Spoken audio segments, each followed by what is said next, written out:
ഞാൻ ബാഡ്മിന്റൺ കളിക്കാൻ തുടങ്ങുന്നത് 1959 ആണ്.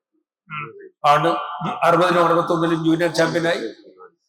64 തൊട്ട് 71 വരെ സീനിയർ വിഭാഗത്തിൽ ചാമ്പ്യനായി. 68-ഉം 69-ഉം ഇന്ത്യയെ റെപ്രസെന്റ് ചെയ്തു. ഇങ്ങനെ കുറെ അധികം നേട്ടങ്ങൾ ആ കാലത്ത് നേടാൻ കഴിഞ്ഞിട്ടുണ്ട്. 60-ഉം 61-ഉം ഞാൻ ജൂനിയർ വിഭാഗത്തിൽ ചാമ്പ്യൻ ആയിരുന്നപ്പോ 61-ൽ ദക്ഷിണ മേഖല അന്തർ സംസ്ഥാന മത്സരങ്ങളിൽ കേരളത്തെ പ്രതിനിധീകരിച്ച് ഹൈദരാബാദിൽ വെച്ച് നടന്ന സൗത്ത് സോൺ ചാമ്പ്യൻഷിപ്പിൽ പങ്കെടുത്തു. അന്ന് ആന്ധ്രയുടെ നമ്പർ 1 കളിക്കാരനായ ഒരു സഗൂർ ഉൽ ഹുസൈനുമായിട്ടായിരുന്നു എന്റെ ആദ്യ മത്സരം.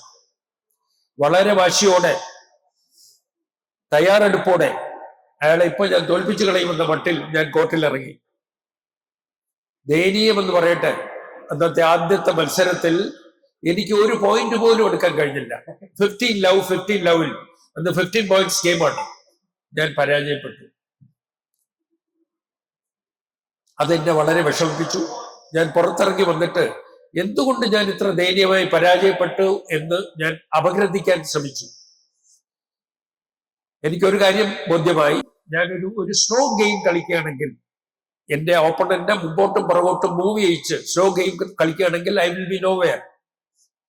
അതിനു പകരം ഒരു അഗ്രസീവ് ഗെയിം, അറ്റാക്കിംഗ്, കൂടുതൽ സ്മാഷ് എംഫസിസ് കൊടുത്തുകൊണ്ട് കളിക്കുകയാണെങ്കിൽ ഒരുപക്ഷെ എനിക്ക് ബെറ്റർ റിസൾട്ട് കിട്ടിയേക്കാം. അങ്ങനെ ബോധ്യപ്പെട്ടതിന്റെ അടിസ്ഥാനത്തിൽ ഞാൻ എൻ്റെ കളിയുടെ സ്ട്രാറ്റജി മാറ്റി പരിശീലിക്കാൻ തുടങ്ങി. 4 വർഷം കഴിഞ്ഞ് 1965-ൽ വീണ്ടും ദക്ഷിണ മേഖല അന്തർ സംസ്ഥാന മത്സരങ്ങൾ ബെൽഗാമിൽ വെച്ച് നടക്കുമ്പോൾ ഞാൻ അതേ കളിക്കാരനോട് ഏറ്റുമുട്ടേണ്ടി വന്നു. അന്ന് എനിക്ക് ഈ സ്ട്രാറ്റജി മാറ്റിയത് കാരണം എനിക്ക് അദ്ദേഹത്തെ തോൽപ്പിക്കാൻ കഴിഞ്ഞു 65-ൽ.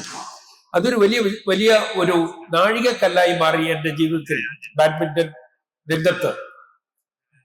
അപ്പോ ഇതിൽ നിന്നും ഞാൻ പഠിച്ചതും എനിക്ക് പുതിയ കളിക്കാരോട് പറയാനുള്ളതും ഒന്നാണ്, എത്ര പ്രഗത്ഭനായ കളിക്കാരനാണെങ്കിൽ പോലും എതിരെ കളിക്കുന്ന ആൾ നിങ്ങൾ ജയിക്കുകയോ തോൽക്കുകയോ ചെയ്യട്ടെ, always try to win with grace and take defeat sportingly. അതോടൊപ്പം എതിരാളിയിൽ നിന്ന് പല പുതിയ പാഠങ്ങൾ നിങ്ങൾക്ക് പഠിക്കാൻ കഴിയും.